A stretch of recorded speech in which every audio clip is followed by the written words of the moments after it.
listening to the GM Shuffle with Michael Lombardi, presented by DraftKings and VSiN. Here is Femi Abebefe.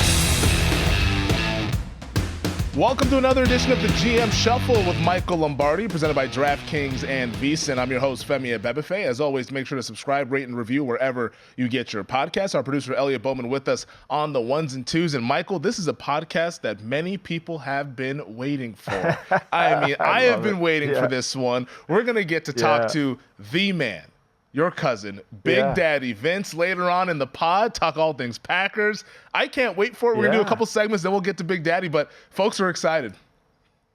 Yeah, I mean, we had to talk to him, especially on this win streak. They have a chance to make the playoffs. He can destroy all that with his negativity, so it'll be perfect. It'll come in here, and we'll see. We'll see how it goes, and he'll recite this. But, I mean, if you bring him in after they're on this losing streak or say they're going to have the top 5 pick, then, his voice just becomes one of many.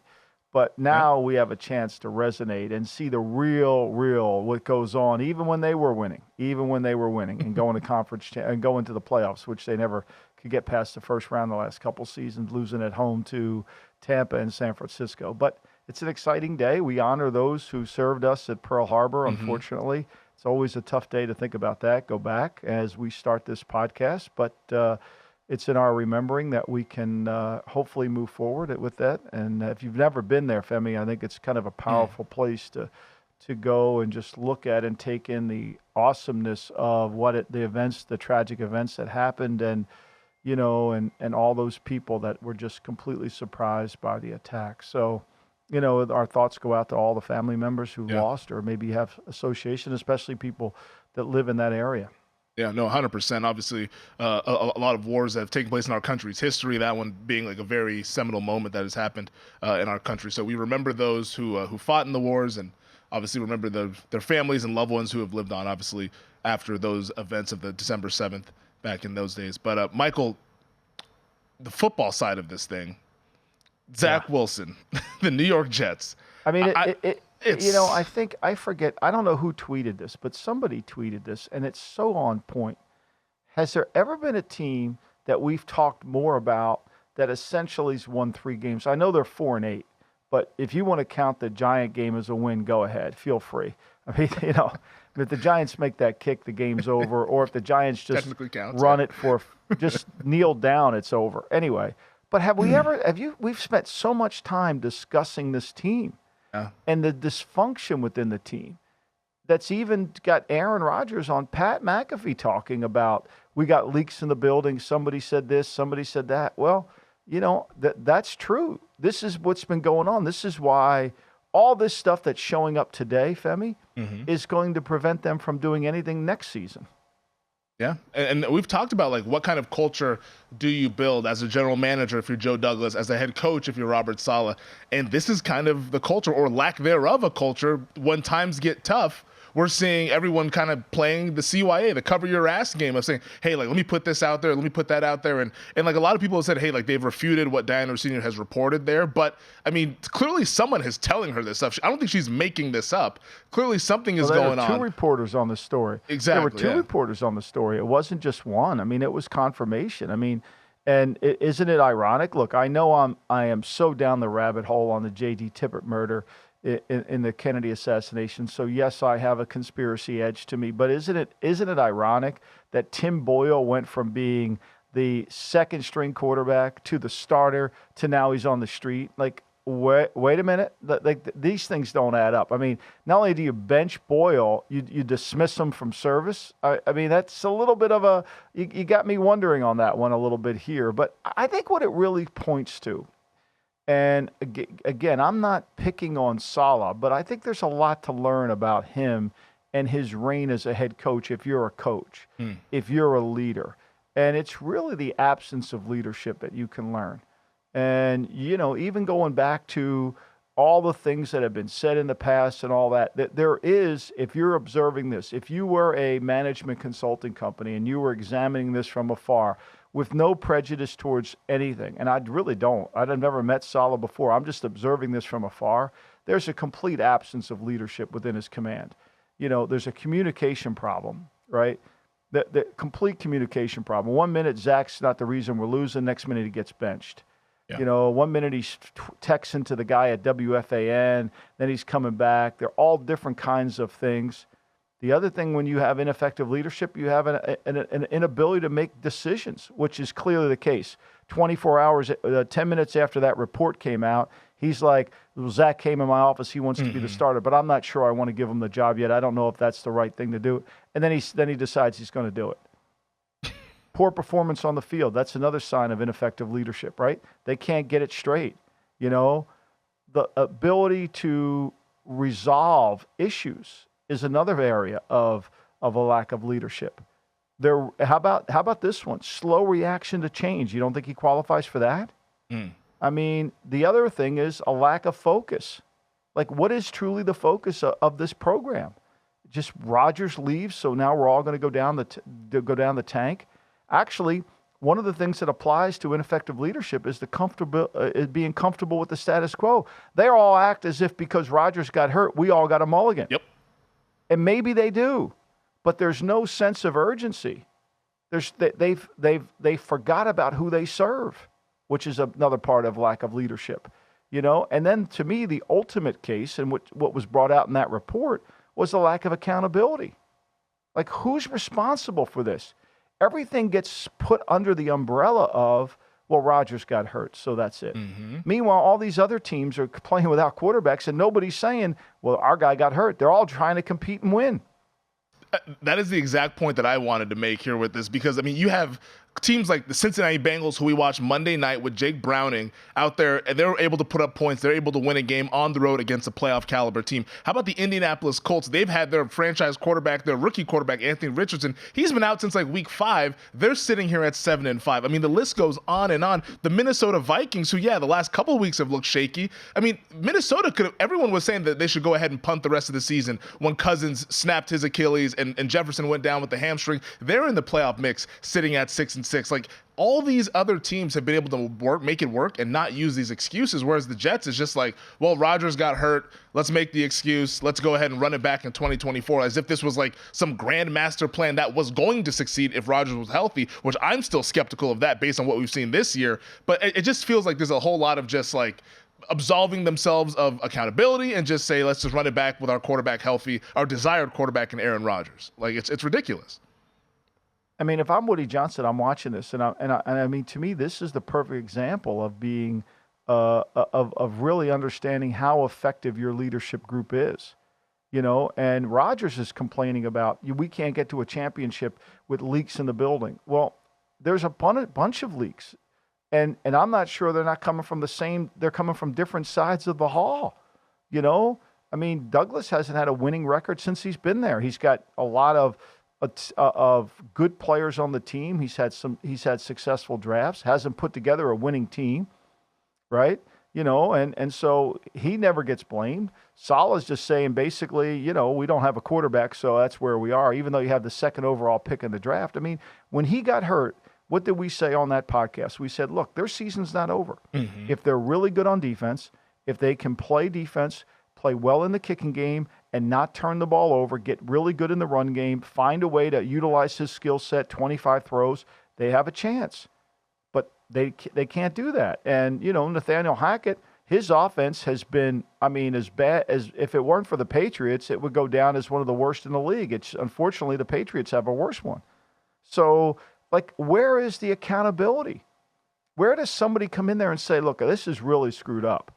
All we ever hear about this team is, well, you know, if they had a quarterback, you know, if Rodgers was there, it wouldn't be like this. It's the same thing we heard about with Derek Carr. Well, once he got on a good team with a defense, he'll go to the playoffs. How's that working out?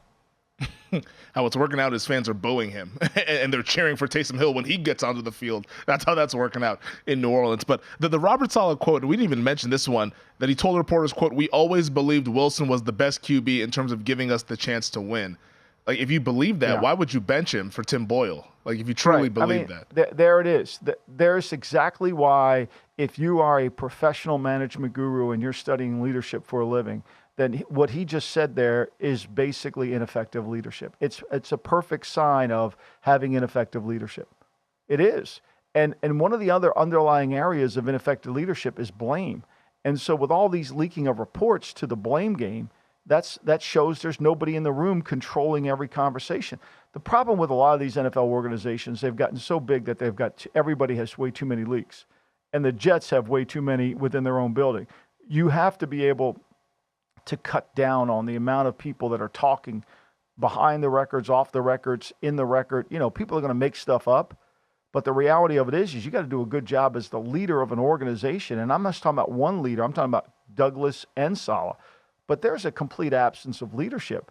And the reason we keep talking about them is because of that.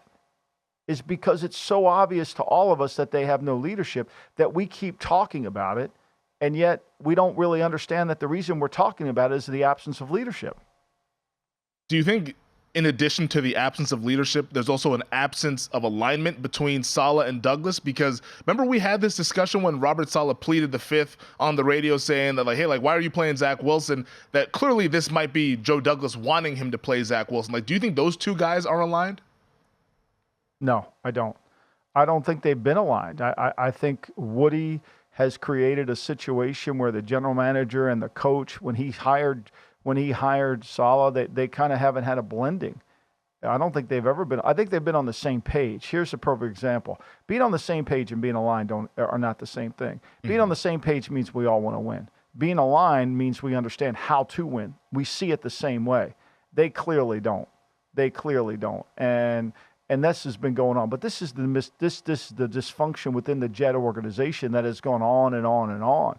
It really hasn't manifested. It hasn't been fixed because the owner doesn't understand that he doesn't have systems in place, processes in place. He keeps trying to find that I'm going to hire me the right guy, whether it's Todd Bowles, Adam Gase, Robert Saleh, whomever, Eric Mangini. I'm going to find the magic wand and come in here, when yet they have no systems in place, no organizational structure to adhere to a championship level. Yeah, there's a reason why certain teams just never seem to really get it right. And the Jets, even though they've had talented teams here and there in the past, they've never been able to consistently win at the level that they've wanted to. And maybe ownership is where you can go ahead and point as being the number one reason as to why, because it's sort of trickled down to the rest of the team. And now they have loose lips, which we all know sink ships. All right, we'll get to some other news and notes from around the league. This is the GM Shuffle.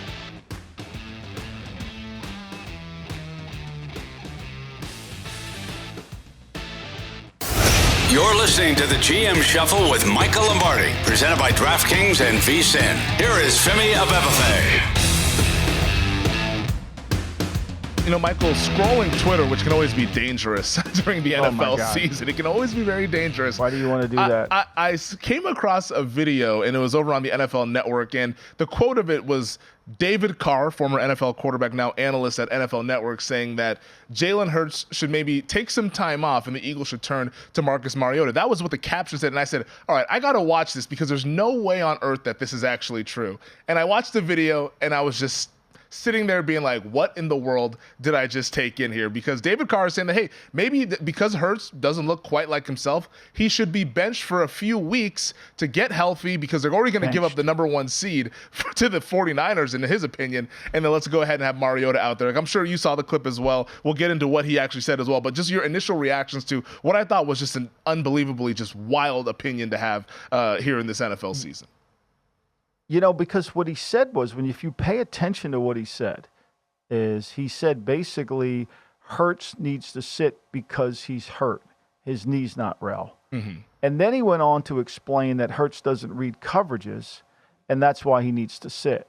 So, is it the knee that's causing him not to read coverages? I would find that hard to believe.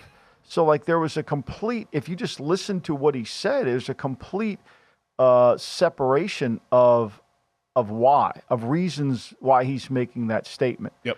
And let's break it down, right? On the fact that Hurts doesn't read coverages very well.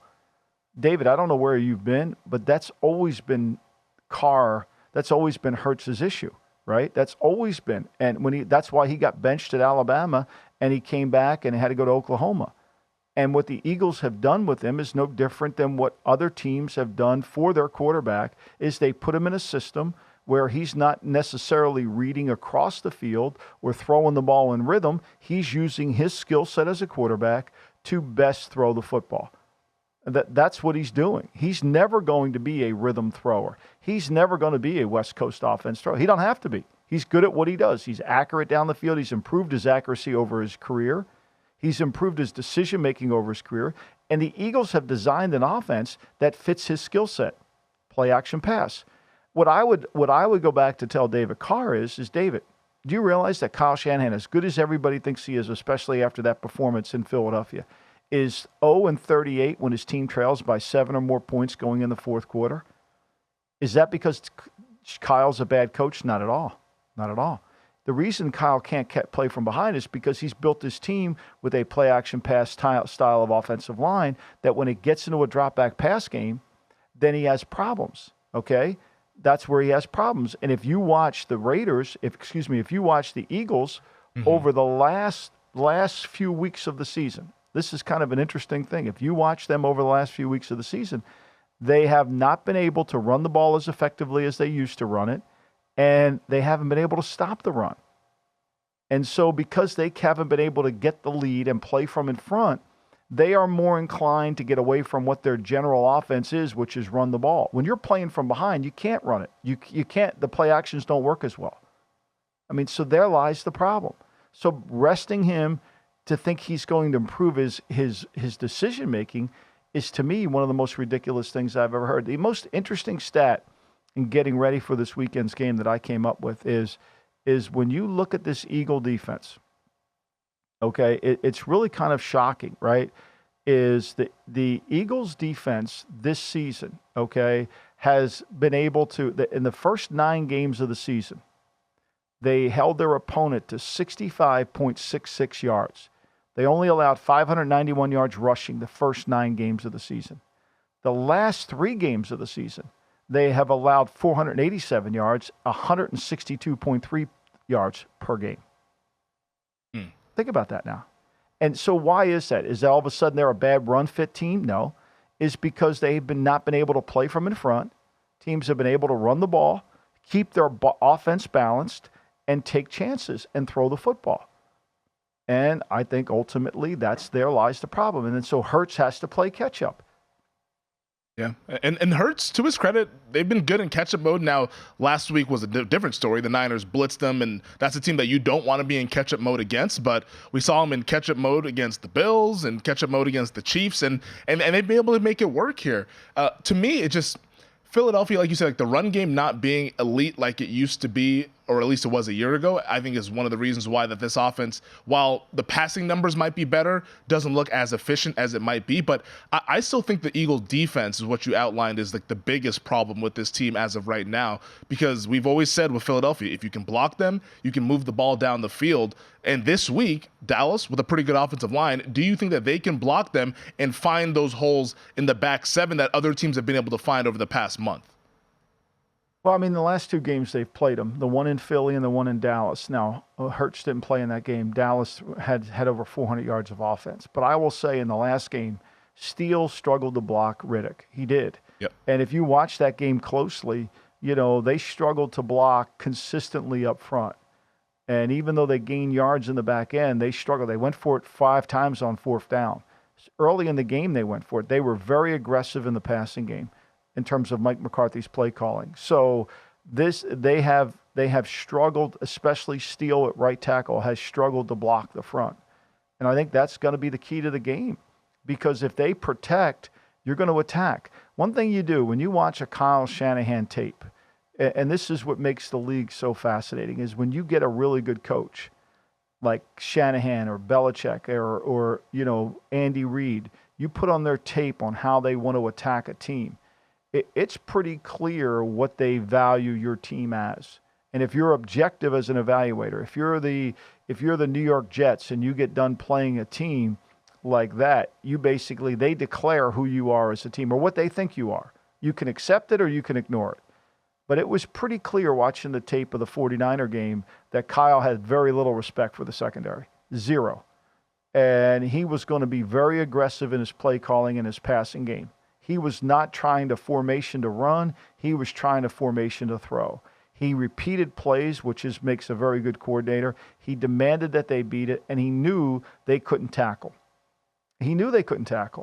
And so he had enough faith in his quarterback, which he does, which is the difference between Purdy and Garoppolo. Even though Garoppolo won a lot of games and one of the best ATS quarterbacks for him, he's got way more faith in Purdy to throw the ball and get the ball to where it needs to be in the right place at the right time.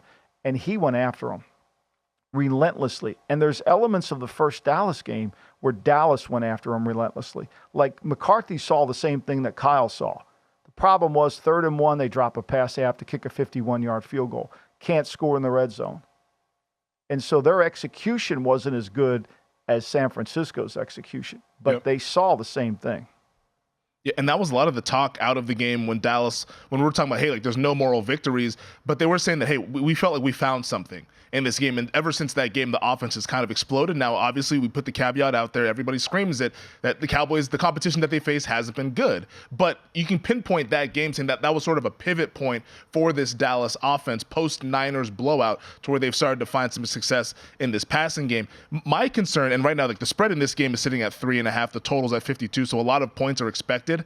We've seen over the past couple of weeks, Michael, this Dallas defense not quite look like the defense that we expected to see throughout this season. And one thing I think that we've had in common with these past couple of teams that the Dallas has played, whether it's Washington or Seattle, is that they've had capable pass catchers, whether it's the McLaurins, the Dotsons, and Seattle. DK Metcalf had the massive game on Thursday night there. Lockett, obviously, a threat at wide receiver. Well, now comes A.J. Brown and Devontae Smith, and also sounds like Dallas Goedert should be back for this game as well. Can the Cowboys match up with these Philadelphia pass catchers, or are we going to see kind of a shootout like the market expects? Well, I think when you watch the first game, Dallas Goedert played in the first game. Mm-hmm. So he was there for that game. And then when you watch that, the Eagles took the opening kickoff, and they were faced with a 2nd and 25, I think it was. And no problem, converted it. Went for it on 4th and 3, got it, and put the ball in the end zone and started the game 7-0. First drive was really good. Then their offensive line started to have some problems. But I fully expect the Eagles to move the football in the game. Mm-hmm. And I fully expect them to have the ability to move the ball. I think that's the one area where a lot of people have overrated Dallas, is in their defensive front, is in their defense. You can move the football on Dallas. I mean, Seattle proved that the other day, right?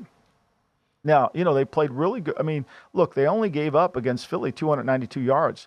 And the bulk of the 183 yards passing they gave up was really on the first drive. And this is a game where, you're going to have limited possessions. They got 77 yards on the first drive. 77 yards on the first drive. They had to overcome some penalties, but they got 77 yards on the first drive. They had 3 drives of over 10 yards of 10 plays in the game. And in the second half, in the second quarter, when they got the ball, they went touchdown, punt, touchdown, touchdown. It wasn't until the fourth quarter that they really didn't move the football. So where they went, basically, they did not get a first down in the fourth quarter. Did not get a first down. And they only had the ball for 2 minutes and 42 seconds, yet they still won the game. So I fully expect the Eagles to move the ball effectively. I expect the Eagles to block them more effectively. Yeah, I think we're going to see a lot of points in that. Like it's a track meet out there at AT&T Stadium. Ultimately, who do you think wins this game? And do you think that Dallas can cover this number, or is this going to be closer than what the market thinks? I think it'll be closer than what the market thinks. I really do. I think it's going to be the 3.5, they're luring you to take it, right? There's a reason for that. Look, the Philly doesn't tackle well. Their secondary, this Dallas team can move the football, and they're going to go up and down the field. I think the way Philly's playing right now to the way Dallas is playing better than them right now. I think it's a close game. If I had to play, I would probably take the Eagles in the 3.5, figuring it's going to be a close game. Remember, Minshew went down there and moved the ball up and down the field on them. Yeah. They put up quite a bit of points. They lost by 7 down there. I don't think Philly's intimidated by them. No. I think Philly feels like, look, we took our foot off the gas. We could have put the game away in the fourth quarter. I think they have a pretty good read on how to attack them. I mean, look, let's face it. They scored 28 points before the fourth quarter. I mean, there's 1 minute and 13 seconds left to go in the third quarter, and they had 28 points. Yeah. I took the 3.5. I like Philly. I think everybody's going to be on Dallas. I know Philly's tired and all that, but the one thing I will say, I think it could be whoever has the ball last. Well, sort of feels like that kind of game to me as well. I took 3.5 with the Eagles. It's still out there and available for anybody who wants it, but I think this is going to be a field goal game either way. I'm hoping the Dallas can go ahead and win this game, but just from a betting standpoint, I think Philly are past for me. On the other side, the moment that everyone has been waiting for, Michael. You've been waiting for it. I've been waiting for it. All of our listeners and viewers have been waiting for it. Big Daddy Vince makes his GM Shuffle debut next.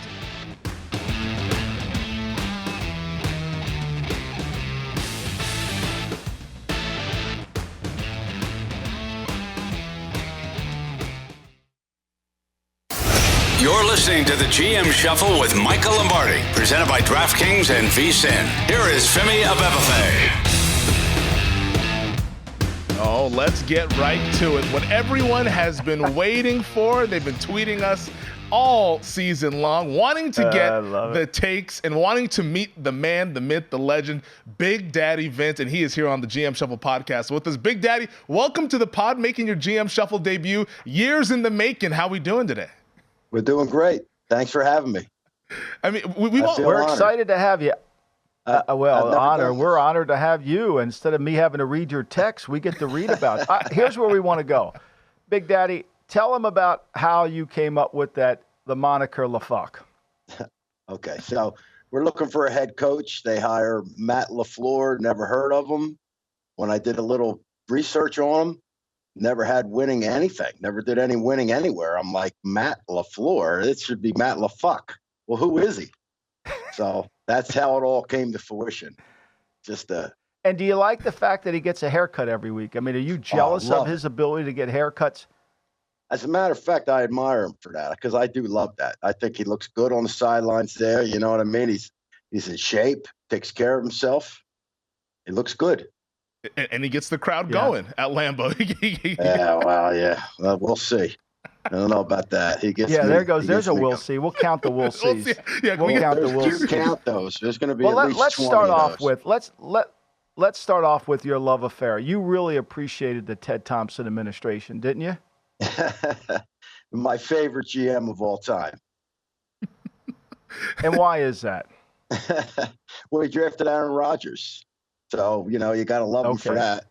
So, and then after that, he had a string of a few good drafts where he was successful. The Jordy Nelsons of the world came in. We had some success, but then after that, he just went downhill in a hurry. And here we are. And why do you think that? And you used to complain to me all the time about how they wouldn't trade for any players. I remember you were all pissed off when they wouldn't trade for Marshawn Lynch.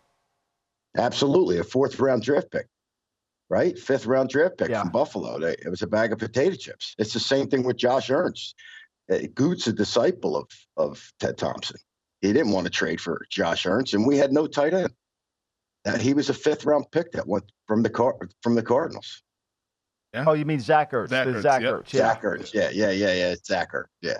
Yeah, I mean, Marshawn Lynch had a terrific career with the Seattle Seahawks post-Buffalo there.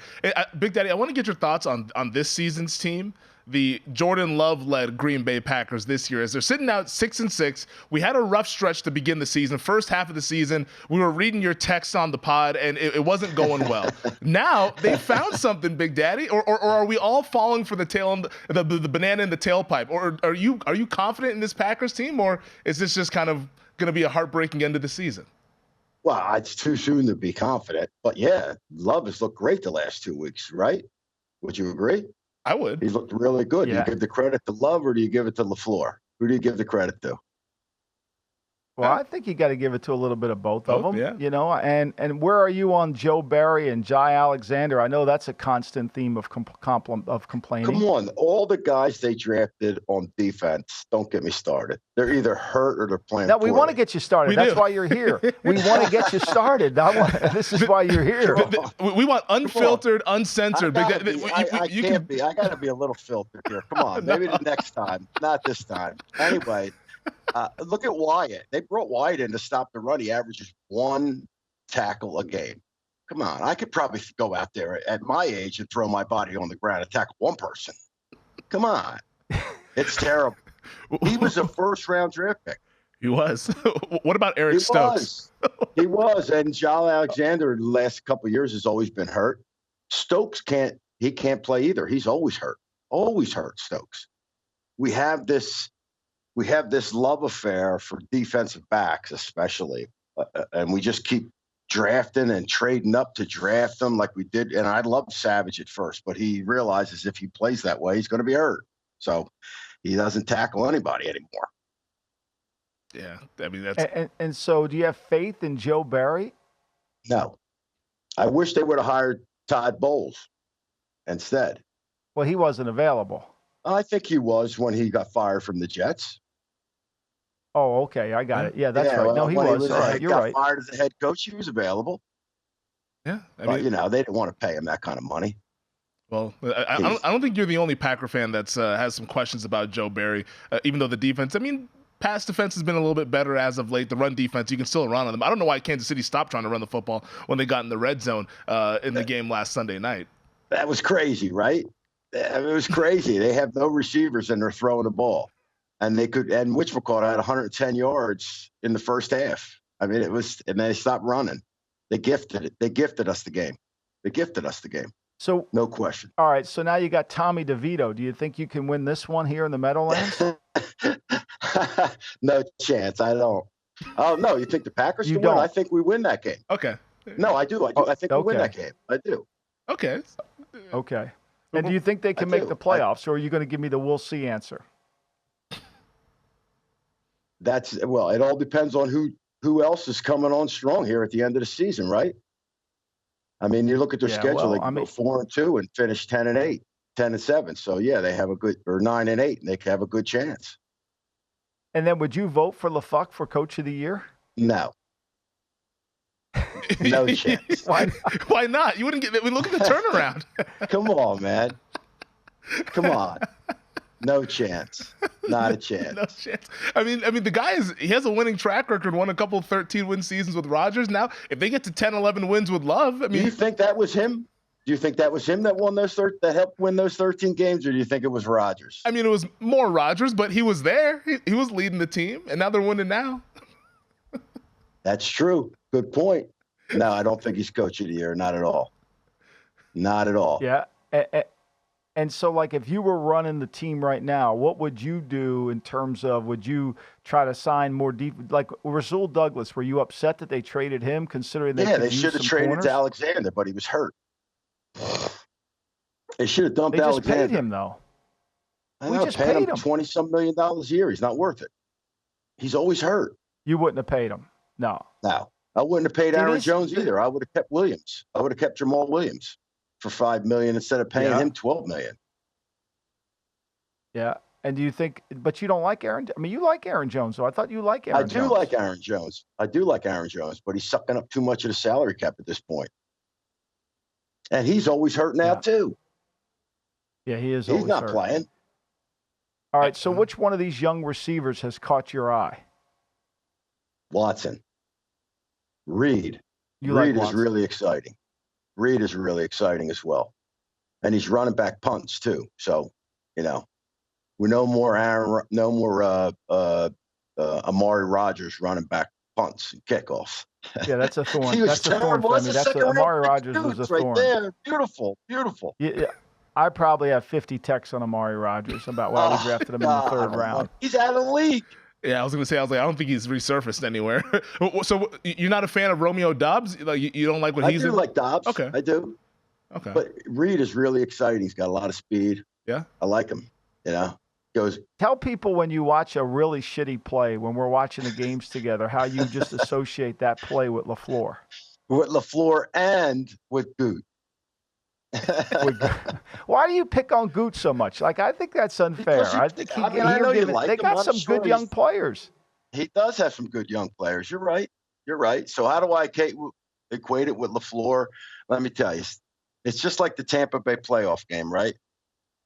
JPP was crushing us on the left side of the line. He kept running the same play with Jones over and over again. And Pierre-Paul was just crushing him. He never changed it up because that was the play they run. They get yards on it. And he figured, one of these times we'll get through the line and Jones will break one. Never happened. Jones got hurt, out of the game. That was our Super Bowl right there. That was our Super Bowl. The Seattle one was our Super Bowl. The Tampa Bay. I mean the Tampa Bay and the Seattle were our 2 Super Bowls that we blew.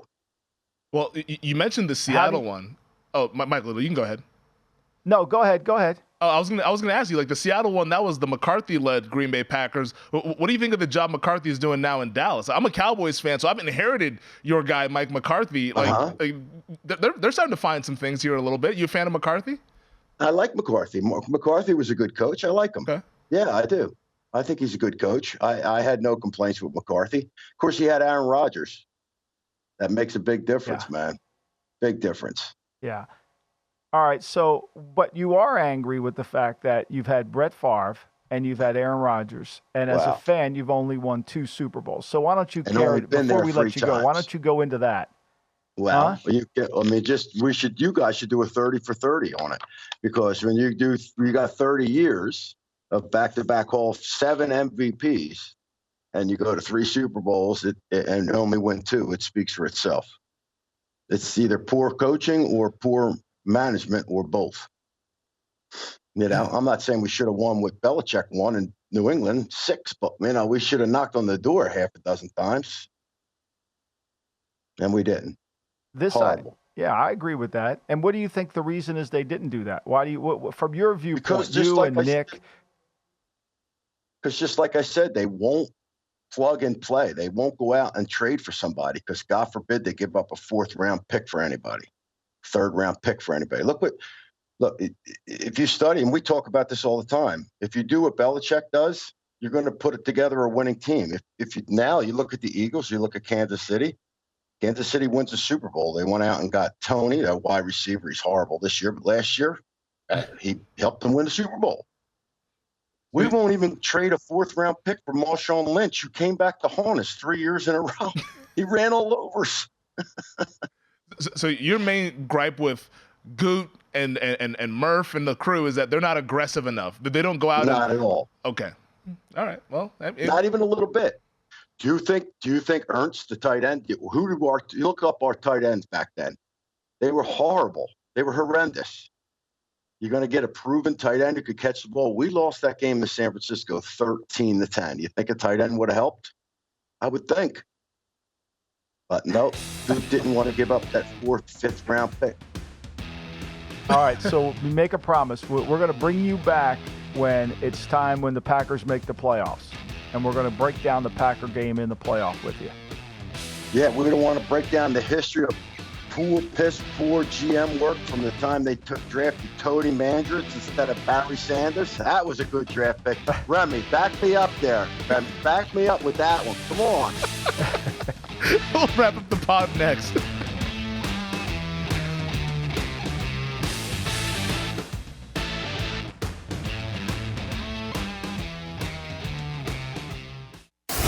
You're listening to the GM Shuffle with Michael Lombardi, presented by DraftKings and VSiN. Here is Femi Abebefe. You know, Michael, when the Packers end up making the playoffs, we got to get Big Daddy back on this thing. I mean, he'll be back. We got to get him back. He says to me after he says, I didn't want to offend anybody. I was, well, who's going to come and get you? You're not doing any work for any of these people. Exactly. Go offend anybody you want. Exactly. So, well, I could have gone into more detail. I said, he said, so then I said, well, we'll bring it back when they win the division. And he said, well, that's all the organization wants is win the division. And then they're happy. They'll stop. So, gotta love him. I mean, he loves it. We get him on the Knicks, too. We could ask him about the Knicks, too. He loves the Knicks. He's on the Knicks. You know what he loves, sport he loves the most is tennis. Like, really? He'll watch tennis. Like, I have no idea. Like, what are you watching? I love this tennis match. Like, in July, he's watching Wimbledon. I'm like, what are you doing? Why don't you come to the beach? Oh, I want to watch Wimbledon. He's waking up early at the All England Club to watch some grass court seats. It's the best. His father and my father were brothers. So, and he and I he's 1 year older than I am. So we kind of grew up together.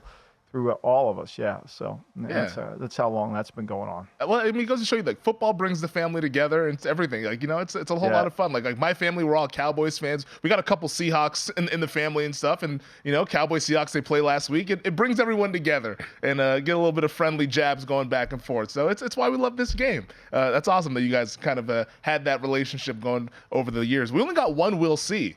He kind of almost gave another one a little bit when he said, like, let's see what happens with these other playoff teams, but only one we'll see from Big Daddy. Yeah, we'll get more we'll see. Yeah. 100%. Come on. We got a few come-ons, too. Come on. He wants you to agree with him when he's come on.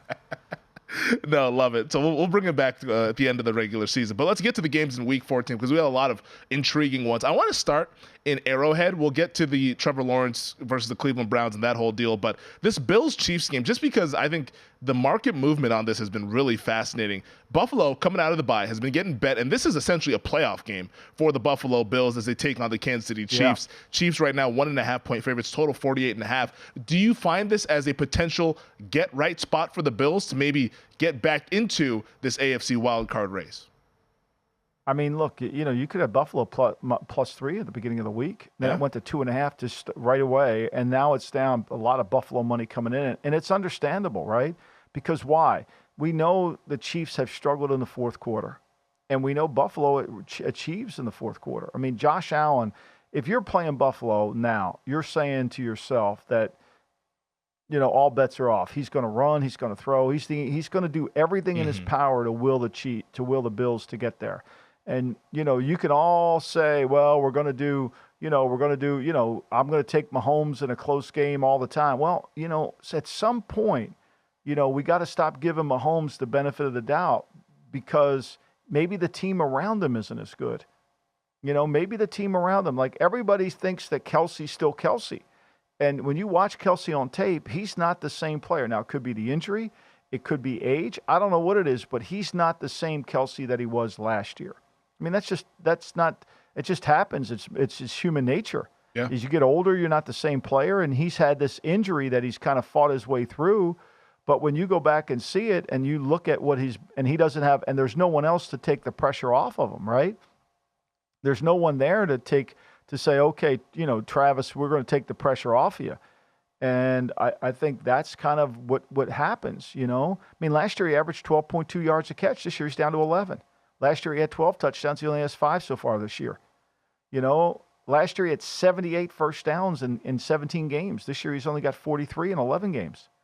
So it's coming, the numbers are trending in a way to where a 34-year-old guy's numbers trend. And is he still a good player? Without a doubt. But if he had Tyreek Hill here, now all of a sudden he's a better player. See, the Tyreek Hill thing kind of got away with it last year, but as Kelsey gets older, it becomes more noticeable.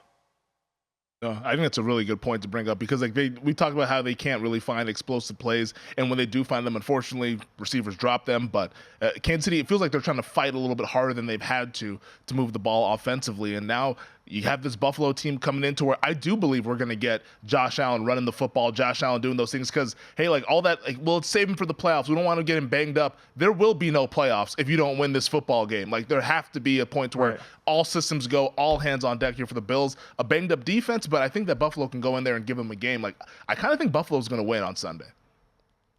Well, here's the thing if you think that, right? I mean, Buffalo is, when the Chiefs have given up 20 or more points this year, they're 0-4. Against the spread and straight up. They're 0-4. Lions, the Lions, Broncos, Eagles, Packers, right? So, typically, when they give up 20 or less, they win. Now, you think they can hold Buffalo to under 20? I don't know. I don't think so. I mean, because this guy's hard to get on the ground. He's hard to tackle.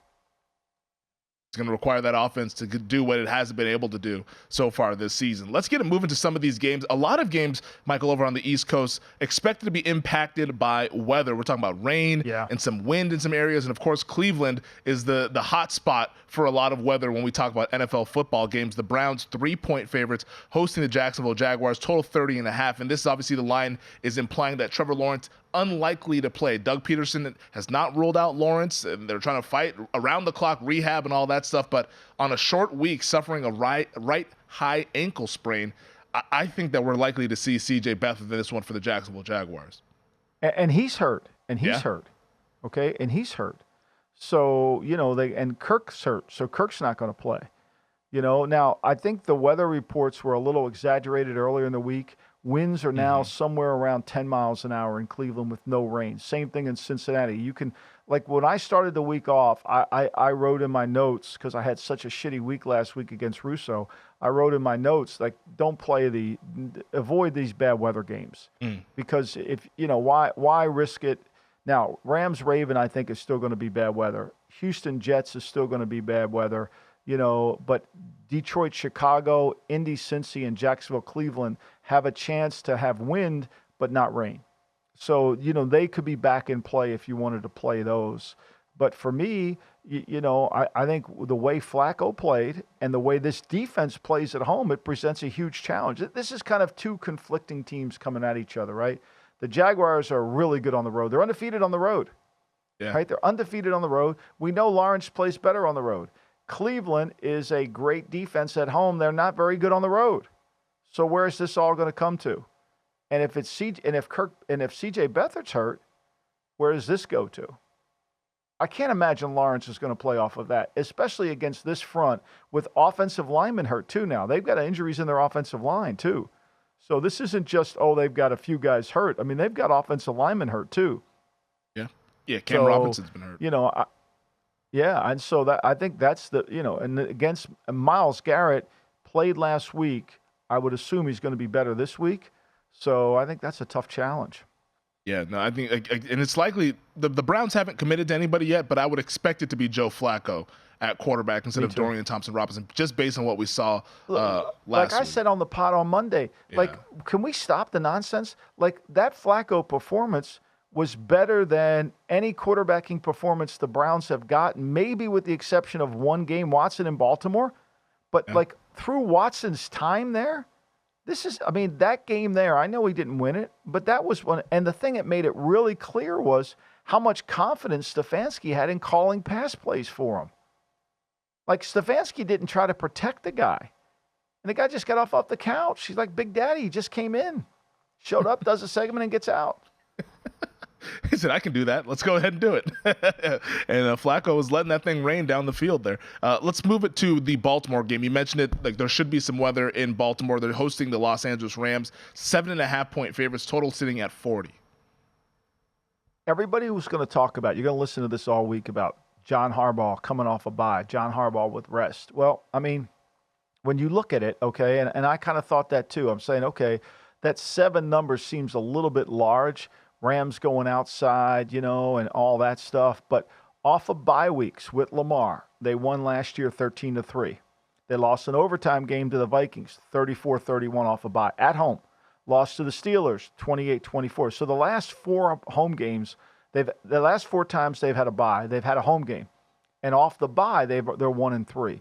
So I don't really know how that is. Now, this 7-point line is one of the biggest lines of McVay's career as an underdog. He was a 7.5-point underdog last year in Green Bay. He lost 24-12. Big Daddy did that game plan. This year he's a 7.5-point dog against San Francisco.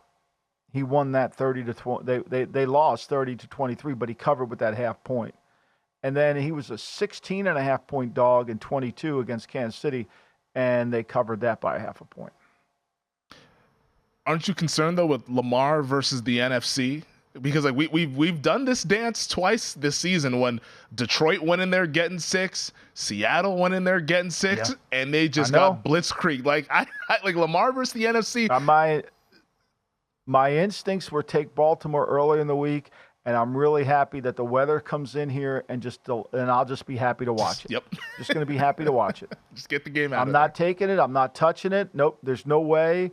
I'm not taking it. I agree. I want to take Baltimore, and then I started doing some of these notes, and I went over the game, and and I started thinking about it, and Harbaugh off a bye week, and the numbers there, and Baltimore 4-2 at home, and Lamar in terms of he wins, but he doesn't typically always cover.